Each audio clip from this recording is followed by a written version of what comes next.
Hey, it's me again, Miss Secor. Do you remember me, or have you forgotten me since it's been so long since you've seen me? Well, I hope not. At any rate, we're going to continue to talk about the principles of design. So first we talked about balance, and then we talked about focal point and emphasis. And now we're going to talk about scale and proportion. And scale and proportion just throws everybody completely off, and then they fail to process this information. So I'm going to do the best I can, and I want you to do the best you can too. So first we're going to talk about scale. So scale, the way we talk about scale, there's three different ways. The first is the dimensions of an art object in relationship to the original object it depicts. I'll go back over this, and I'll have images, but let me just use this as an example. Let's say you're painting an apple, and the real apple is about 3.5 inches tall.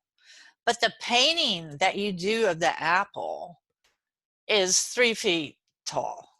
So if you were going to talk about scale, you would say the scale of the painting of the apple is much larger than the scale of the original apple. That seems pretty straightforward, doesn't it?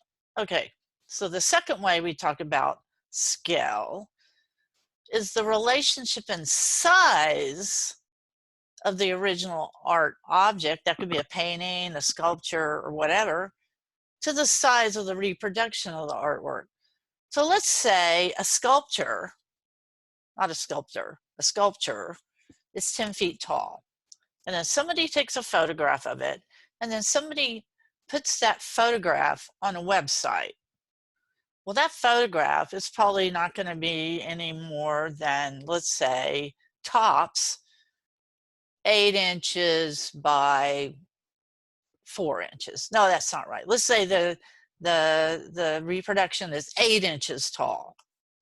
So the original art object is so much larger in scale than the reproduction of the artwork. So usually, like when you see a reproduction of an artwork on your screen or on your phone, it's much smaller in scale than the real painting or sculpture or print or photograph or whatever.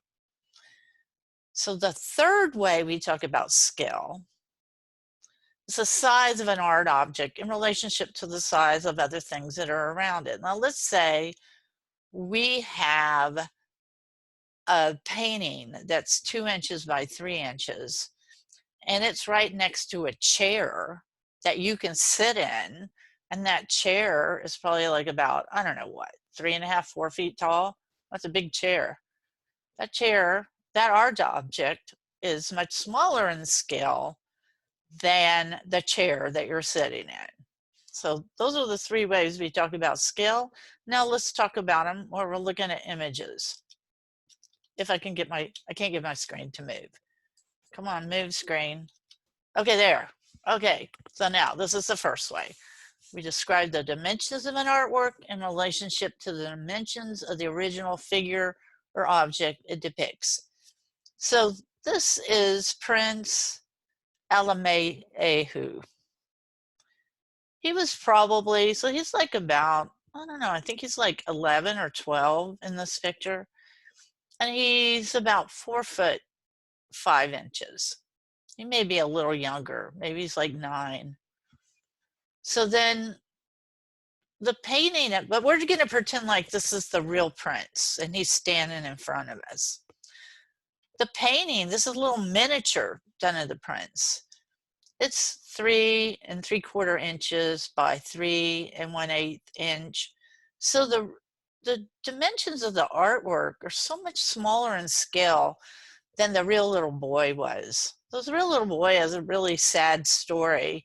His dad was the king of Ethiopia, and he wanted to have a diplomatic relationship with the Queen of England. And he kept writing her letters and writing her letters, and then she just kept disregarding them and ignoring them.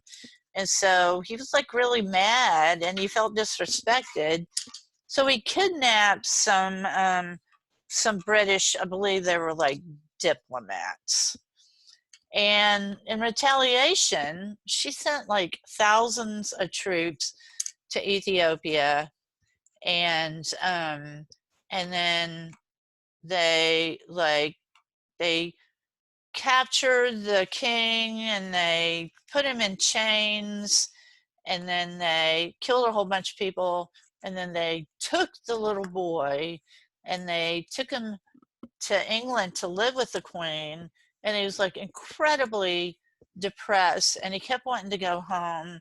And he only lived to be like 18 years old because he died of a broken heart. So that's my sad story for the day. There's probably going to be some more sad stories. So now let's talk about skill, the reproduction, the relationship of a reproduction of the object to the original object. Now this tilted arc, this is done by Richard Serra, and it was, because it was destroyed, it was 12 feet by 120 feet by 2 inches. And I think we talked about it earlier in the semester.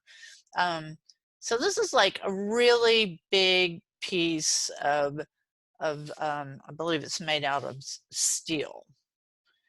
And when we see the reproduction of it, it depends on if you're looking at it on your phone or you're looking at it on your screen. It's a whole lot smaller in scale, the reproduction is, than the actual object, which is pretty gigantic, only it was cut up and destroyed in the middle of the night, so it's really not gigantic anymore. But if it was still around, it would be much larger in scale than the reproduction. Then we talk about the size of an artwork in relationship to the other objects around it in terms of its scale. Now, this is a piece by a couple named Claes Oldenburg and Coogee van Bruggen. And a lot of times they would take ordinary objects like a ceiling fan, or in this case, a spoon with a cherry on it. And then they would, through the use of different materials, they would blow them up and make them much, much, much larger in scale than the original. But we're not talking about that kind of scale right now. We're talking about this actual object, which is 354 by 618 by 162 inches, in relationship to these little children who are standing here looking at it. So the object, this art object, in relationship to the other things around it, the little children in this case, it is so much larger in scale than the children are. Okay, you got that? If you don't, just send me questions. So this is like there's another way of talking about scale. So sometimes artists will distort the scale, the size of things in images to emphasize them. So Hokusai, he did like 36 different images about Mount Fuji. Mount Fuji is this really sacred mountain in Japan. And like in this case, he makes Mount Fuji, which is right here in the background, a lot smaller in scale than this giant wave that's around it. So why is the Mount Fuji the focal point and not the wave? Well, let's talk about why. For one, it's surrounded by all this negative space. So because it's this little pointed thing here, surrounded by a great deal of negative space, we kind of want to, it's isolated and we want to look at it. So that's one reason.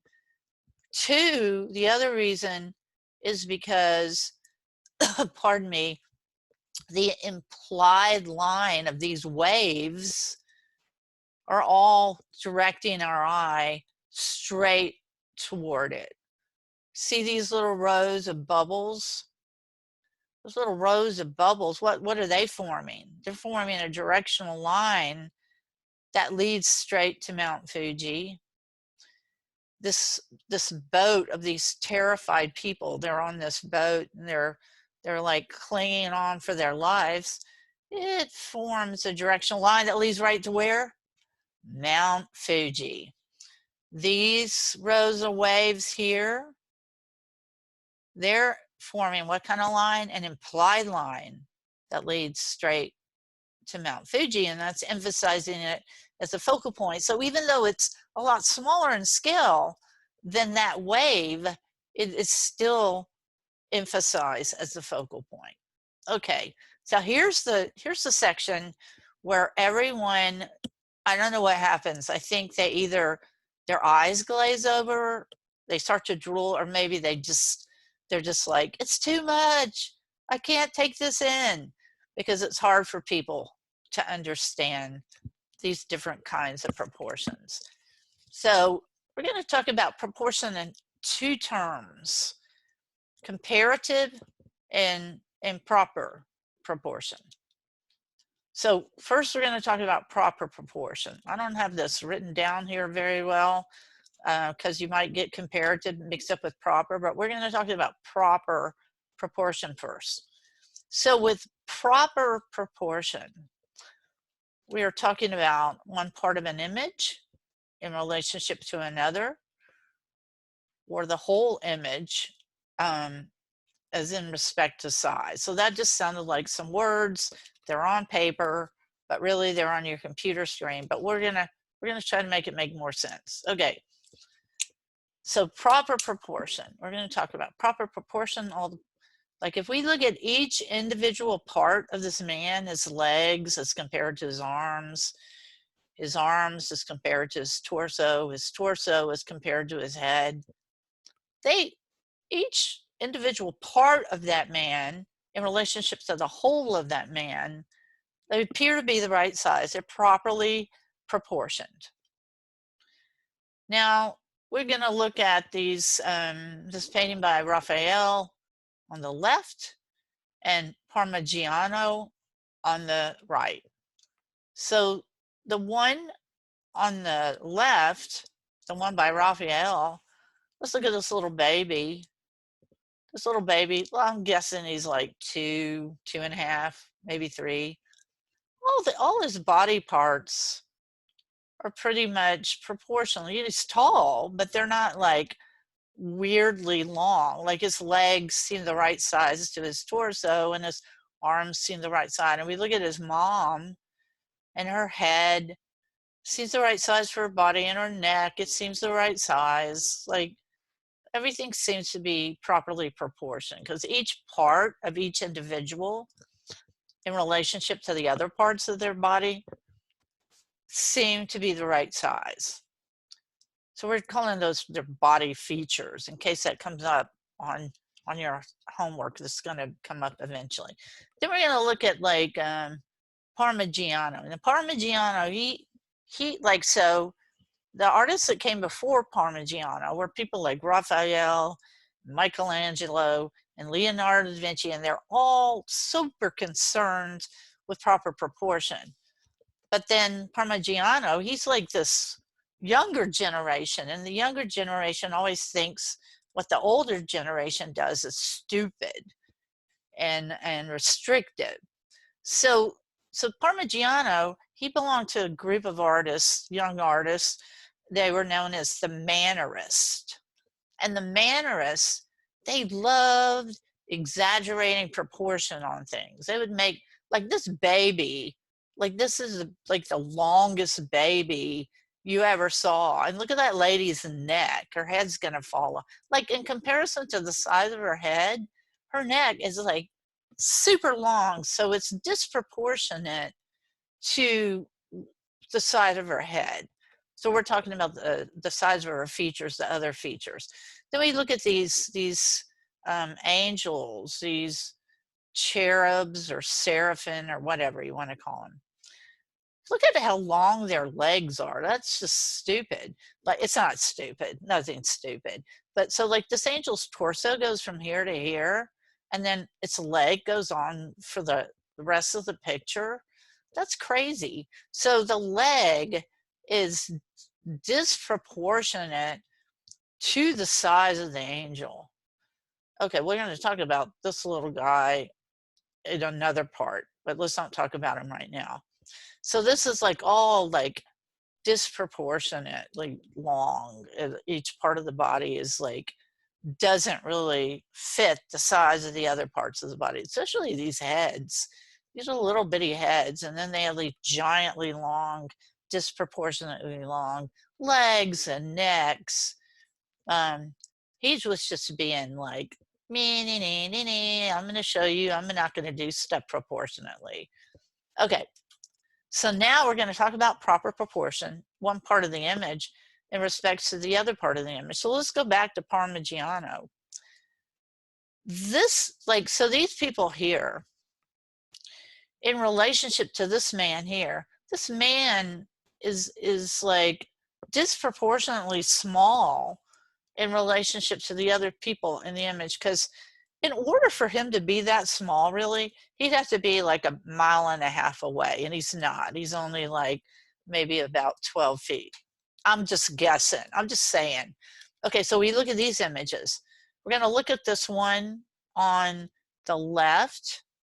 This is Odysseus and Telemachus pursuing the suitors of Penelope. And if you have never read the Odyssey, I would tell you to read it. Like, there's a section in the Odyssey when Odysseus comes home and he's disguised as a beggar, and his old dog, who hasn't seen him in like 10 or 20 years, his dog's so old he can barely move, and he's sleeping on a dunghill. Like, so that's this pile of crap.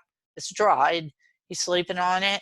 And Odysseus comes up in his disguise, but the dog recognizes him, and then the dog starts thumping its tail. And I have read that book, I don't know how many times, but every time I read that section, I burst into tears. Anyway, enough of my emotional turmoil. Let's look back at this picture again. Speaking of emotional, man, these people are emotional. But the people in this painting, they all seem like proportionately the right size in relationship to one another. Then we're going to go over to Odysseus in the cave of Polyphemus. Polyphemus was a cyclops. He was a giant, and he was in. So he, in relationship to these, to Odysseus and the other men in his crew, they're all regular size in relationship to one another, but Polyphemus, as is befitting for a giant cyclops, is disproportionately much larger than the other figures and objects in the image. So we're comparing one part of the image, Polyphemus, to the other parts of the image, all these guys, these sheep, these pots, and he is disproportionately much larger than the other ones. Over here, we'll compare Odysseus. I don't see Telemachus in this painting, by the way. Maybe that's him. I'm going to compare Odysseus to all these other people, and they're all proportionate to one another. Okay. Well, let's look at this picture of Jesus. He's been taken off the cross. Mary Magdalene and his mother, they're weeping over him. And let's look at this. See how big his head is? See how little his feet are? This is, and also this has been foreshortened. This is Jesus in here is not properly proportioned, because we remember this: the closer something is to you, the what? The larger it'll appear. The further away something is from you, what? The smaller it will appear. So he's made this kind of like backwards. Look how big Jesus's chest is here compared to how short his legs are. Now, is it just because he didn't know what he was doing? No, that's not the reason why. So back during this time period when Mantegna made this painting, which I believe was, I might be mistaken, but I think it's like the mid to late 1400s. When he made this, there was a tradition when people would do this type of painting of Christ, that they would always make the head bigger and they'd make the feet smaller. And in part, it's because they didn't want to be disrespectful to Christ. They didn't want to have him have giant clown feet and a little pinhead. So they reversed the way they did their proportions, and they also kind of messed around with it, the way they did their foreshortening, where it's kind of like a reverse foreshortening, where the closer it is, the smaller it is, and the further away it is, the larger it is. That tradition didn't last really that long, maybe like about 10 or 12 years. Okay, so now we're going to look at two paintings in terms of proportion. We're going to look at the Death of Marat by Jacques-Louis David, whose work we've seen before. This is Marat, by the way, and this is the Death of Marat. It doesn't even look like the same person here. And when we look at this picture, maybe his arm is slightly disproportionately long in relationship to the size of his head. But it's not like to the extreme, and I'm going to explain what's going on in this picture in a minute. When we look at this picture, this is by Picasso, and it was done like 100 and, I don't know, not quite 150 years after this happened. He is like, this is also like Death of Marat. This is Marat in the bathtub. This is a woman. He has purposely distorted the proportions of these figures to make this more dramatic. Now we're going to come back to that, but we're going to talk about Marat for a while. So during the French Revolution took place, I believe it started in 1789. I might be a little bit off with my date. This is when they were rebelling against King Louis and Marie Antoinette and all the nobility, because the poor people were having to pay taxes on exorbitant, is that how you say it? Taxes on goods that you needed to live, like salt. There was like a really high tax on salt, and poor people, really, they didn't have any rights. So so it's more involved than this, but I'm not going to go into this here, because then you'll have to listen to an even longer video. So so people were upset, and they rebelled, and then they started guillotining nobility and people that they thought were doing them wrong. And they were so the government reformed, the king, the emperor, and the empress were in prison, and their families were in prison, and there were all these different factions in the government. And one of the factions that Marat belonged to were the Girondists. And the oh no, I'm sorry, it was the Janus.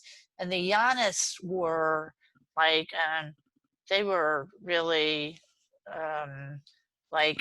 in favor of violent revolution.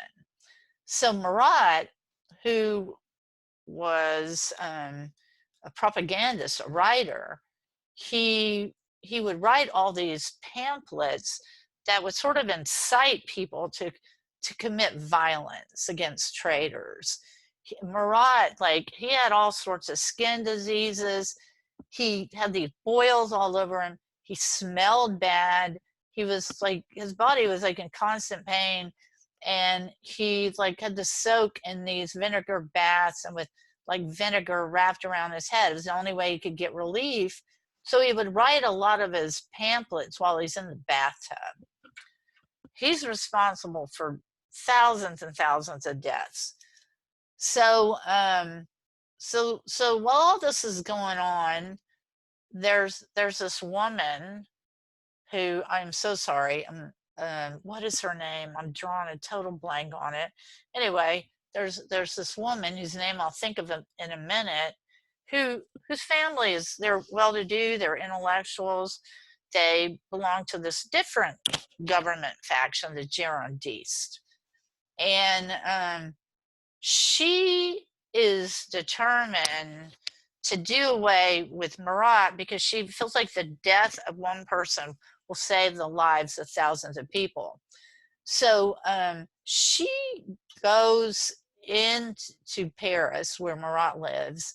She dresses up kind of fancy, you know, like she puts a lot of makeup on and stuff. And she gets like it says a stiletto, but really it's like a butter knife. So she goes to Marat's house. She tries to get entry like 2 or 3 times. And then finally, like his sister answers the door for him. And then finally, Marat agrees to see her. She goes to see him and she goes, listen, I come from the same town that you do. And I have a list of Girondists, that's the party she belongs to. I have a list of these Girondists that are traitors, and I want to give you their names. And so Marat says, okay, I'll write them down. He starts writing them down, and she gets that butter knife. This is her with her butter knife. And she just like stabs him to death. And he's trying to get out of the bathtub. This is Bigfoot trying to get out of the bathtub. And he can't, and then he's like, oh, help, I've been murdered.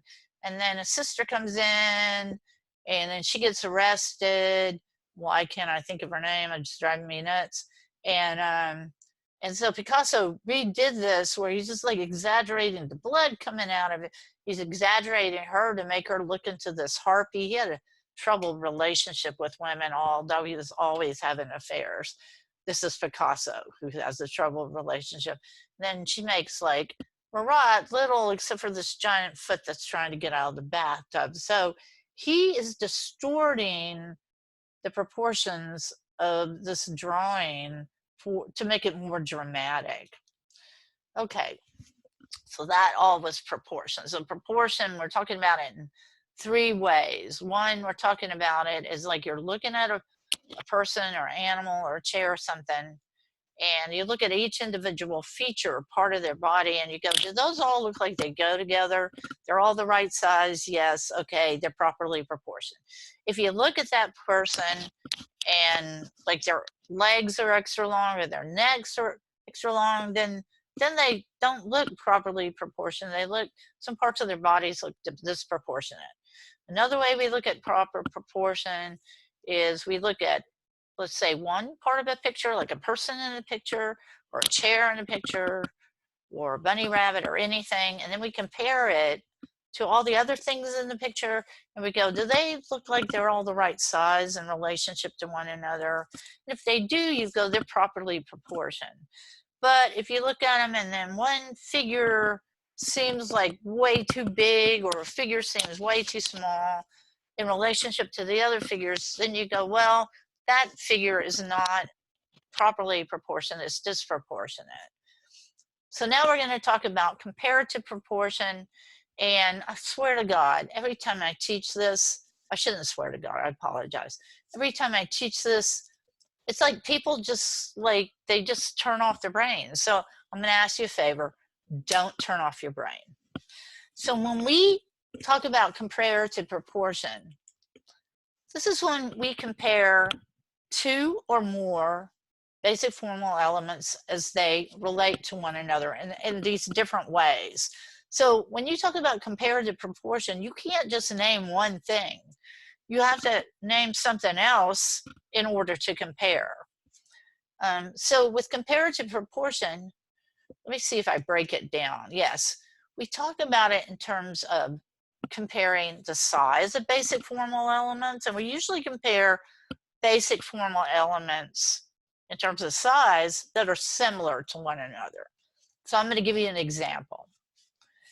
This is this line right here. This is a direction line. What the post of the flag, or the staff of the flag. This is a directional line, the staff of this flag, because this directional line leads to the grapefruit.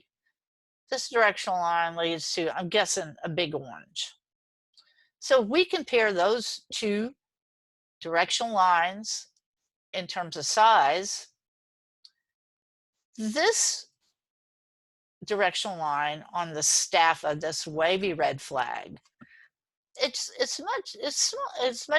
like about twice as large as, comparatively, twice as large as this directional line that forms the staff of this Mexican flag. Okay, so in size, you're comparing two similar basic formal elements, two like basic formal elements, like two directional lines, or two lines of sight, or two round shapes, or two square shapes, or something like that. Okay, so quantity. With quantity, we compare two somewhat similar basic formal elements. So we can compare straight lines to curved lines, or square shapes to roundish shapes, square rectangular shapes to roundish shapes. So let's do that. Let's compare quantity, or how many square shapes there are in this image, as related to roundish shapes, curved shapes in this image. Well, we're going to break down this flag. There's one square. This is a square. This is a square. That's 3. The background is a rectangle. That's 4. And the foreground is a rectangle. That's 5. Now, there's 5 squarish shapes in this image. Now we're going to count how many round shapes there are. There's 1. These aren't shapes. They're objects that have mass or volume to them. There's 1, 2, 3, 4, 5, 6, 7, 8, 9, 10, 11. Even the flag is curvy, and the dog is curvy. That's 11, 12, 13. I might have forgotten this one, 14. So in terms of quantity, where we're comparing two somewhat similar basic formal elements, there are many, many more round shapes, and then we name what they are. Round grapefruits, round lemons, round limes, round oranges, round tomatoes, roundish, like the ceramic dog and the curved flag. There's a lot more than them of those roundish shapes or curved shapes than there are square shapes, which we name, which are the Mexican flag and the stripes on the flag and the foreground, the maroon color foreground and the dark blue background. So when you write about these, you have to use the basic formal element in your description and also name what it is where that basic formal element is found. Now we're going to talk about relative value. Comparing relative value. When you compare relative value, you compare how light or dark something is to something that is directly adjacent to it.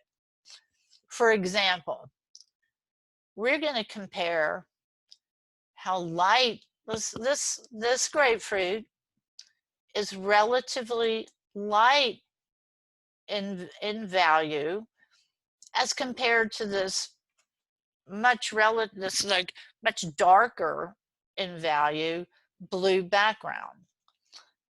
When you compare in terms of relative value, we're not going to talk about things that are further away from each other.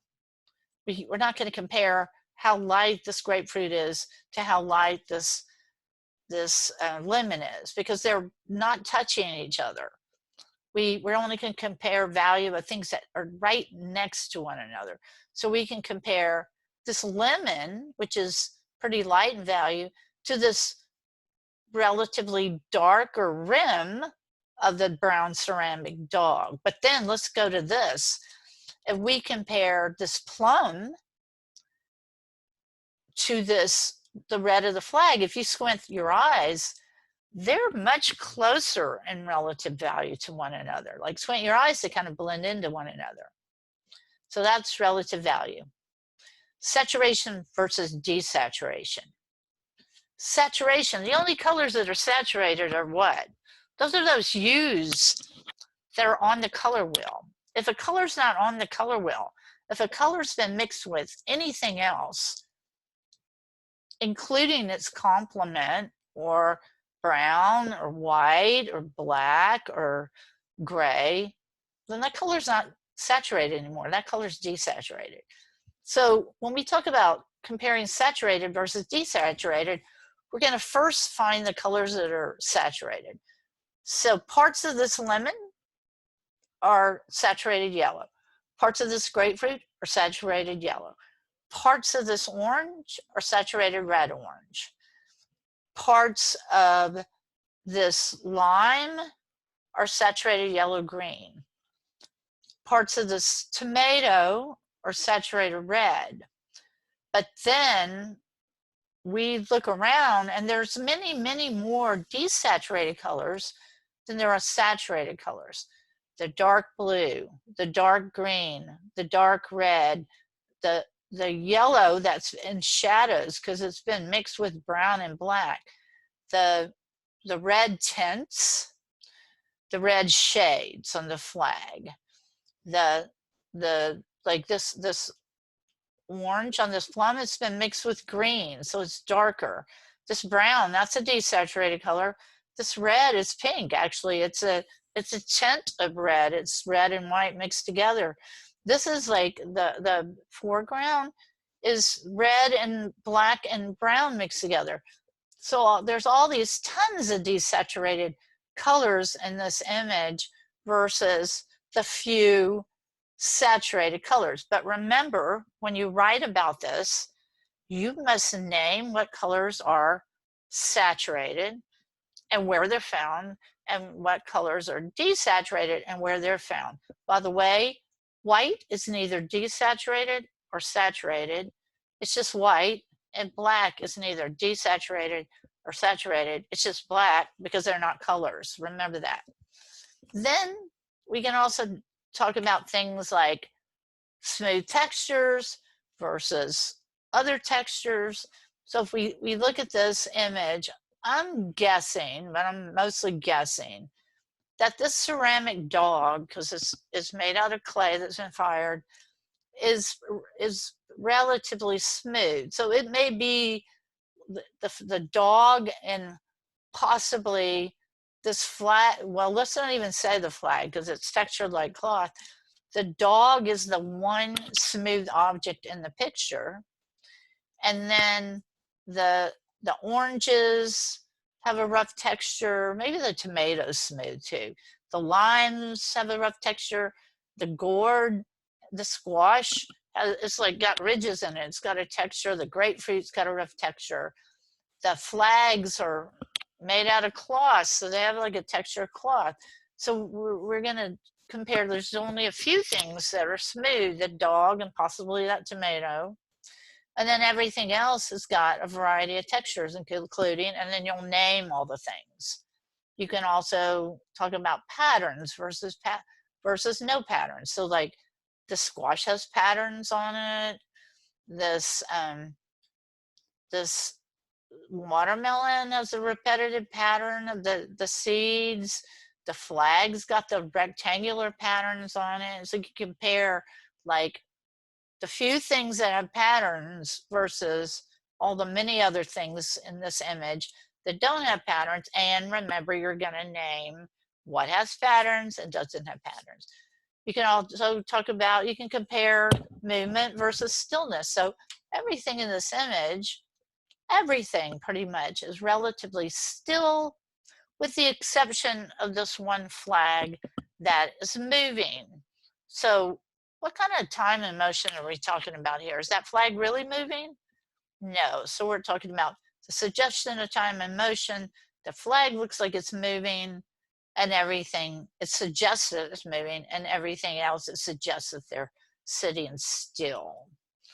So these are just some other examples. I don't want to go into too much detail, but we're like, let's talk about the size of these squares. So we're going to compare the size of the square to the size of the square, or rectangle more or less, and this square is comparatively much larger in size. We'll compare the quantity of squares, 1, 2, 3, 4, 5, 6, to the quantity of directional lines, 1, 2, 3, 4, or maybe, yeah, 4, 5, 6, 7, 8, 9, 10, 11, 12. There's 12 directional lines versus 7 squares. This painting here, we can compare texture, a lot of texture, versus smooth. We can compare saturated colors, the yellow, versus all these desaturated colors in this piece, and then you would name where they are, what colors they are. We can compare the amount of saturated red in this piece to the desaturated greens, browns, flesh colors. We can compare implied lines. Here's an implied line, here's an implied line, here's an implied line, here's an implied line, to lines of sight. There's only 2 of those. Here's another implied line. Okay, so we're going to stop there for today, and then I will record a new lecture on repetition and rhythm, and then on unity and variety. Thank you. How do I stop this in meeting?